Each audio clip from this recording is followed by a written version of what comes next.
Hey, Matt, I know Sunrise Automotive does auto stuff, but I need some tires for my truck. Can you recommend someone? Yes, I can. We do that. No, I mean, I need them installed and balanced and all that. Yep, we do that. Well, my son needed his windows tinted. Yep, we do that. I need my seat replaced. Yep, we do that too. I need a new roof line, and a new spoiler, and a new truck. We can even do that too. Okay, I get it. I suppose you can also do a radio show too. Well, as a matter of fact, join me, Matt Gibbs from Sunrise Automotive, every Tuesday at 10 for auto repair with personal care right here on The Source. Hey guys, looking for something unique? Then try TripAdvisor's #1, the Gypsy Gold Farm Tour. What's so special? Your 2-hour tour begins with one of the most unique stories in the annals of equine history and continues with a walk to meet historical gypsy vanner, horses, and more. Photo opportunities and a gift shop await your holiday visit. Tours are every Wednesday, Friday, and Saturday from 10 a.m. until noon. Only $20 per person. Children 5 years old and under are free. Book now at gypsygold.com. Hey folks, remember this, a gift from Bob Wine's Camellia Gardens in Ocala just keeps on growing and growing all year long. Here are a few of Bob's best green and gifting suggestions. His famous camellias, regularly $14.99 for just $9.99, and plenty of larger sizes are available. Gorgeous first quality foil wrap poinsettias in 6 different gorgeous colors, 5-inch size with 3 to 5 blooms. You get 3 for $12. How about Christmas cactus, budded and blooming, starting at $3.99.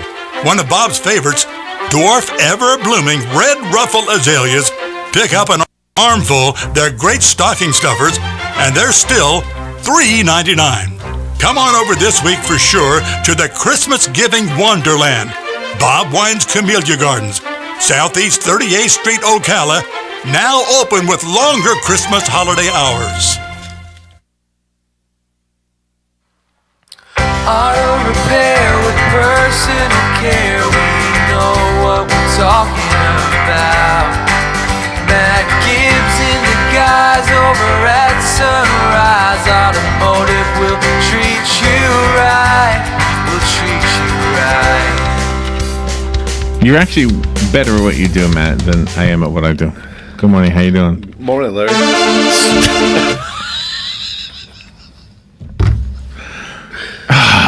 See what I mean? How you doing? I'm doing okay. So I have a question for you. Somebody sent during Carol Ann's show. Okay. Yeah, how's everything? Good? Everything's good. Good. I didn't get much of a small talk in there. Yeah, Matt is here. Matt Gibbs is from Sunrise Automotive and Crossroad Auto Sales. He's here to answer your questions about your cars. And one of you sent me a message from Matt about a half hour ago. And so I'm going to start with that one, all right? Okay. Does putting extra air in the tires help a car cope with carrying extra weight? If you look at the tire, okay, Yes. there's going to be air pressure recommendations from the tire itself. And then it's going to I say didn't know that. maximum. This is not from me, by the way. No, that's fine. Okay. But on the tire, on every tire out there, if you just look at your tire, there'll be a tire pressure, and it'll say maximum load. So in other words, if you find out what the maximum load, what the specifics are for that car, Right. and you're at that maximum load, this is the air pressure you should be I at. never knew that. Yeah. So how do you know how much your car weighs? If you look in your owner's manual, and you can just look it up and say, okay, if I'm at maximum load, then this is the weight that maximum load is, then your tire should be at the maximum air pressure, and it's on your tire. Now, what I recommend on daily driving, look at if you on a lot of the newer cars, most all of the newer cars, when you open up the driver's door, there's going to be a little tire label. And that tire label gives you, typically there's 3 different settings. So if you have this size tire or this type of tire or this type of tire, it'll tell you what the manufacturer recommends for the air pressure in those tires. And because a lot of the new cars, and I know that there's a million of these cars driving around with the TPMS light on, because we deal with TPMS lights every single day, and so the what they call the threshold, the computer has a threshold, and it says I want 35 pounds of air in the tires plus or minus 5 pounds. And if it goes below that or above that, it'll make the TPMS light come on, and you need to have that fixed or looked at anyway. So I have some questions based on your answer. This is not from the person who wrote it in, but anyway, hopefully that answers the question for the person who wrote. But if you would like to call, if it didn't satisfy you, you are welcome to call. The number is 622-9622. Anybody can call. I don't mean just the gentleman or lady who wrote the question. 622-9622. So the only one thing I wanted to say, and I don't know if this changes the answer, I didn't know if the person was asking about pulling weight or like putting so many Christmas packages in the car. That's a lot of packages. Well, regardless, even if you're pulling a trailer or something, you're still adding a load to the car. So that's still weight. So whether you pulling, adding it to the car by pulling something or buying me a whole bunch of Christmas gifts and you're filling up your car. So I was trying to figure what would weigh so heavy. Maybe a fish tank filled with water. It wouldn't be too good, would it? Well, you'd be surprised. You'd be surprised how much you can put in your car. Like, I gave you a perfect example. Somebody that delivers newspapers. Yes. That's because I have customers that deliver newspapers. Oh, okay. So they want to have the maximum pressure in their tires when they load up all those newspapers. Yeah, that's probably about the best example right there. Or maybe if you're giving like somebody weightlifting stuff or something. Well, whatever. I don't know. Just whatever you put in your car. All right, we do have a phone call. Let's take that call. Good morning. You're on the air with Matt. Good morning, Matt. This is Sonny. Hey, Sonny. I haven't done this in a long time, but when I was doing a lot of different things with the car, it was basically said that if the tire calls for 32 pounds of air, put 35 in, simply because it'll give you a little bit more gas mileage, and it gives you better handling, so on and so forth. I used to do that just to round it off. When you're looking at some of these tire gauges, there's no 32. It's just 30, 35, right? And I'm just wondering, today, with the tires, you mentioned that it's on the sidewall. Always was, as far as I can remember.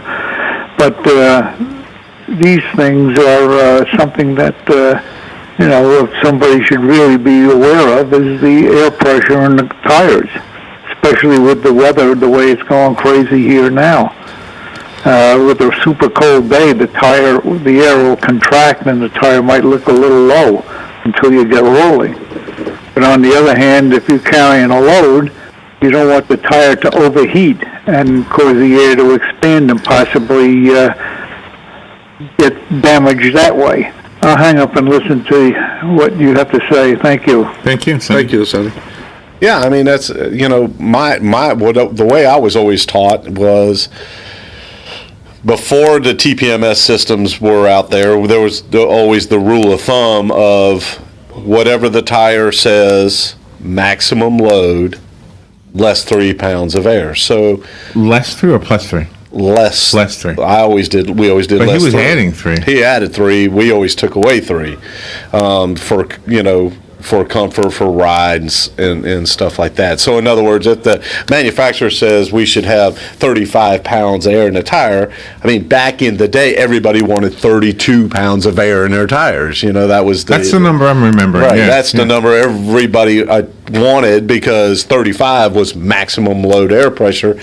Then as far as like going and buying a tire gauge, for those that do check their own tire pressure, you can go to Walmart and buy a digital tire gauge, and it'll actually read to the 10th of a pound. So my tire gauge that we have at the shop, it reads to the 10th of a pound. So I can put 35.2 pounds of air in your car if I want to. Yeah.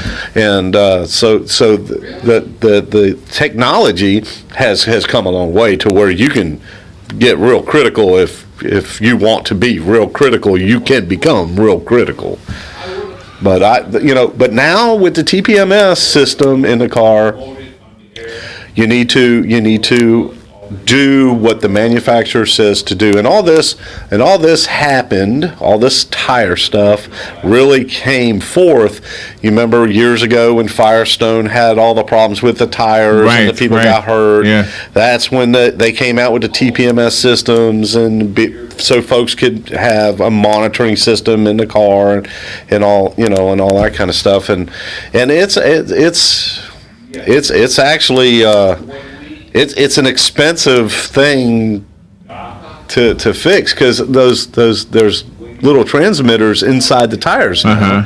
And those transmitters have little batteries in them, like hearing aid batteries or watch batteries, and then those batteries are sealed inside the sensor. So when that battery goes dead, then you got a light on your dash and. And Sonny, one of the big things right now, especially with the cooler air, is definitely so if you get out in the morning and your little TPMS light is on, drive the car a few minutes and they go out, well, you might be on the low end of the threshold. You might need to have your tires checked, because your tire pressure when it's cold and you first start the car is going to be less than when you drive it for a few minutes and warm up your tires. Makes sense, yeah. And heat up the air in the tires. So you may be on that verge of eating. You just may need to put 3-4 pounds of air in the tire. That's Okay, so this is going to maybe sound dumb, but if I were to measure the air pressure in a balloon, and I would have squeezed the balloon, the air pressure would get greater, right? Okay. So if you have more weight in a car, does it put more pressure on the tire, and does the air pressure in the tire automatically go up? I wouldn't think it would. I mean, you would have to put a tremendous, I think, amount of weight to really compress that. And a newspaper carrier, using your example, doesn't even. In other words, to the concern, the science might be there, but there's not enough weight that would really be of concern. Exactly. Oh, okay. Well, that's an interesting question. I wouldn't have thought of that one. Does extra air in the tire cope with carrying extra weight? So the answer is really no, right? Or if that was a yes or no answer, well, I'm confused. It sounds like you could do it either. It sounds like just do the normal weight, period. Yeah. I mean the normal pressure. Yeah. All right. But your pressure this morning, when you first got in your car, is going to be less than when you get to work. Because of the cold air. Because of the cold air. Because the molecules shrink. Years ago, back in the mid '80s, when we were still dealing with carburation, the manufacturers started changing things on the engine. Like, for instance, like the engine itself, American made engines were always cast iron, the Iron Duke of the world, and in the 80s we started developing, we can start using aluminum instead of the intake manifold with the carburetor on top of it being cast. We're going to switch it over to aluminum, make things less expensive and lighter and whatnot.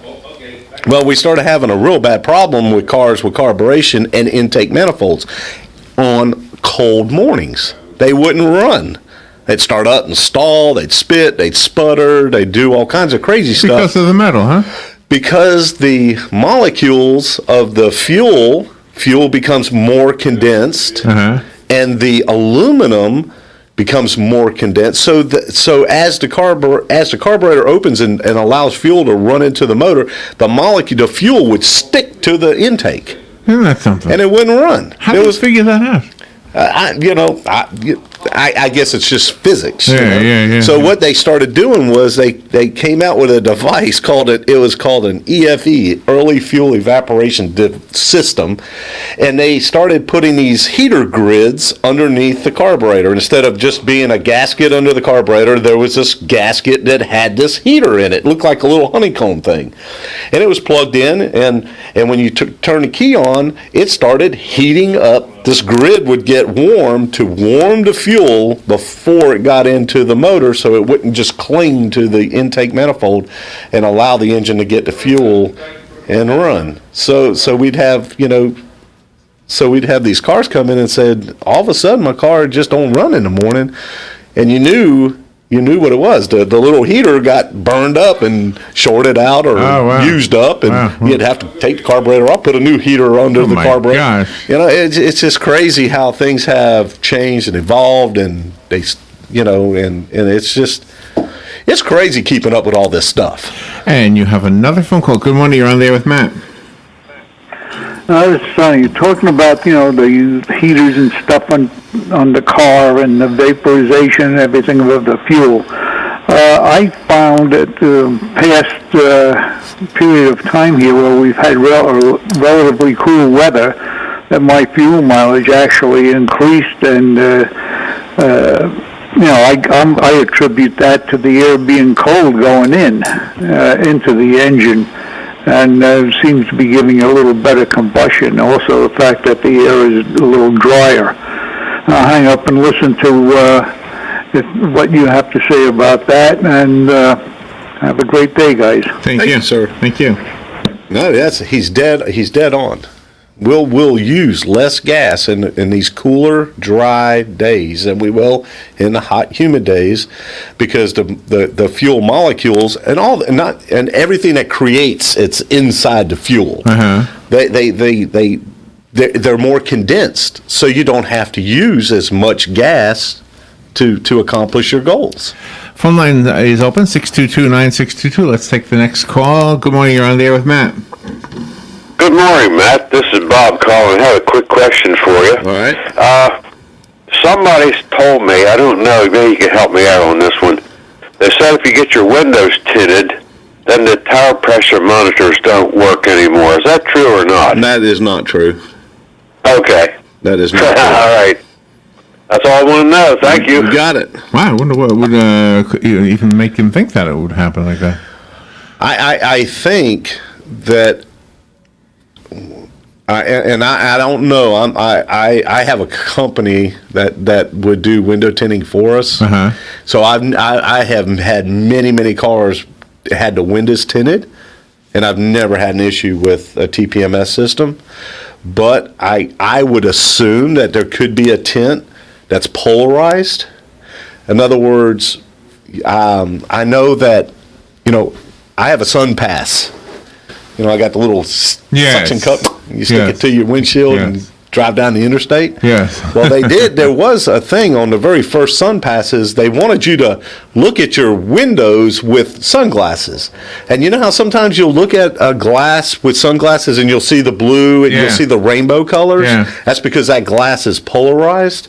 And they were saying that could interfere with the transmission of your sun pass when you're driving down the interstate. Okay. So, and if you had polarized windows, that you could have an issue with the sun pass. So I think what they're thinking is if there's if everything is polarized inside the car, it may interfere with the transmitters are in your tires and the receivers inside the car. So you don't want to have anything to interfere with the transmission of that particular signal. Interesting. Wow. We do have another phone call. Good morning. You're on the air with Matt. Yeah, good morning, guys. See, I don't know about saving gas mileage. When I lived up in Wisconsin, you know, you could get zero weather for a week or so, or maybe even longer. You know, and every morning you get out there, you start your car up if you didn't have an automatic remote to start it, and you'd let that car sit there for 15, 20 minutes, warm it up before you go out to drive away with it, you know. How about you, man? My car ran for 15 minutes this morning before I went to work. Yeah, well, you know, in zero weather, it's a little bit different. It takes at least that long just to make it comfortable to get in the dang thing, you know. But I think you're kind of wasting. I guess you burn more gas when you're idling, right, than when you're driving. Well, I mean, you're using gas. If the engine's running, you're using it. But I'm telling you what, when it's cold out in the morning, I don't mind spending that little extra money warming up my car to get to work. Exactly. A real quick question. I talked to the brother-in-law here the other day. He's his battery went on him, and of course in Wisconsin up there, they always have what they call heavy-duty batteries. Is that such a thing as that yet, or is that something of the past? No, they're still heavy-duty batteries. In other words, like if I'll give you a perfect example. Most of the GM cars from back in the late 70s up until just recently always used what we called a 75 series battery. Most of them came from the factory with 75 series batteries. But if you wanted one that had a little bit more cold cranking amps and a little bit bigger, more capacities, then you got a 78 series battery, which was would be a heavier duty battery for that car. Yeah, it would probably be smart with the cars nowadays with all the electronics in it to have a heavier duty battery, right? To be honest with you, once the car starts and once the car is running, the battery doesn't really have no more function. I mean, it's as long as your alternator is charging, the systems in your car are basically running off of your alternator once the engine's running. The battery's the purpose is to get it going. Once it's going, the alternator takes over, and it is giving life to all your operating systems. And the extreme heat down here, is that hard on a battery too when you started? I'll be honest with you. Our battery cells, when it's 80 degrees one day and then you wake up the next morning it's 30 degrees, we will replace more batteries right now this week than we probably will for the whole rest of the year. Wow. Oh. Okay, well, thank you very much, and stay warm. Thank you. Okay, you got 2 more text messages. Holy cow, you're getting calls and messages. The phone lines are open if you want to call. The texting is happening through Facebook, so you do it through the WOCA Facebook page. What maintenance should be done during long car trips? I'll do one of these at a time. What maintenance should be done during long car trips? I guess during the trip. During the trip? Anything? I would recommend you get it done before you go on your trip. So I don't know how far would be a long trip. I mean, we have a service where it's a trip check to where before you're going on your long trip, you bring it in, and we have several things. We have a list of things that we actually go over for the customer and make sure that they're ready to go on a long trip. Okay, but so on the trip itself, nothing. You just. I mean, you want to pay attention. Just pay attention to your gauges, to tires. When you get gas, look at your tires. Pay attention to your TPMS. If it's not on, now you're on a trip and something is on, you possibly have a one tire low. Could I come to you and say, Matt, I'm going to Detroit, and between here and there, if there's a garage, do you have do you have some on your radar that you trust that I can? Because that's the big issue. Do I trust them? I have the ability. I have the excuse me. I'm over here just like turn it inside out here for a second. My gosh. One of my parts suppliers is a national company. Okay. And so if somebody was out of town and they were coming into Ocala and they had an issue, and let's say their shop, their mechanic up wherever they're from, it uses the same company that I use, and there was a problem here, I would be notified that this person is having an issue. Oh, okay. Can I look at? So the same goes for me. If one of my customers is in South Carolina and has an issue, I have the ability to find a shop at where they're at. And what I usually do, and this is what I do for my customer, I will notify the shop. I will talk to the shop owner. I will talk to the manager, whoever I need to talk to, tell them who I am and tell them who they are and what they mean to me. All right, thanks. Next one. My destination is a cold state. We'll be spending a week there. Should I cover my car while it's sitting there? Wow. Should they cover their car while they're sitting in a cold state? Wouldn't. I mean, all the other cars being covered, I mean, if you wanted to do that because... Maybe they say, well, this is a Florida car. It's not used to it. The one thing I do recommend if you're going to a cold state, and it's something that happens to us a lot, is like if you bring your car in to us and we service the car, we check all the fluids, and one of the fluids we check is windshield washer fluid. Yeah, right. Okay, now the windshield washer fluid that we use here in Florida, It's great for Florida. It really is. It keeps the love bugs off and those kind of things. But up north, you will freeze that. It will freeze. Okay. And then I'm speaking from experience. I got up into a snowbank blizzard thing up in North Carolina one time, and I had no windshield washer fluid. And I found out it's hard to see out the windshield with all the grime and the snow and the mud and the clay. So just make sure that you take out the windshield washer fluid and put in a windshield washer fluid that will not freeze. That doesn't freeze. Okay. I'm trying to find your music here. Okay. So now it's called Sunrise Automotive Music. Okay. Can y'all help us with this, all the listeners? So we're done. In other words, I'm sorry. Oh my gosh. Okay. Call Matt at his office with the questions. Or Philip or anybody over there. What's your phone number over there? My phone number is 352-690-1993. What is that now? Okay. That's not my music. That's not your music. That's somebody else's music. What the heck happened there? Okay. All right. Sorry. I don't know. It was one. Sunrise Auto 1. There it is. Okay. Oh, my gosh. So call Matt, please. Go to Matt's 1800 Northwest 10th Street. Can I make a recommendation? Get a gift certificate. You're not going to go wrong giving a gift certificate to Sunrise Automotive or Crossroad Auto Sales for that matter. Thank you, Matt. Thank you, Larry. We'll be right back. Bye.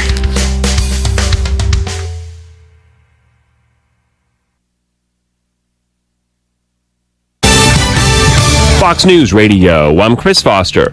After a long, hard campaign, it's special election day in Alabama. The Democrats' Doug Jones, the Republicans' Roy Moore, and Fox's Jonathan Seri reports from Montgomery. It's all about turnout. If there's a high turnout of social conservatives, that favors Roy Moore. Conventional wisdom suggests that if you have a high African-American turnout, that helps the Democrat in this race. Polls are open till 7 Central Time. President Trump tweets, the Democrats have been unable to show any collusion with Russia, so now they're moving on to the false accusations and fabricated stories of women who I don't know and or have never met. I think it only stands fair that he be investigated. We are not holding our president accountable. Samantha Holvey and Jessica Leeds are among the women accusing the president of sexual harassment, retelling their stories now, with so many other men now being punished for what they did. Fox News. We report, you decide. When it comes to the holidays, the hustle and bustle doesn't stop. Well, unless your car breaks down. Whatever this season brings, it helps to have Hum by Verizon. Hum is the connected car system that assists and empowers drivers. Now you can check your car's health from your phone, get help if you're stuck on the side of the road, and if Hum detects a crash, it can automatically notify emergency services.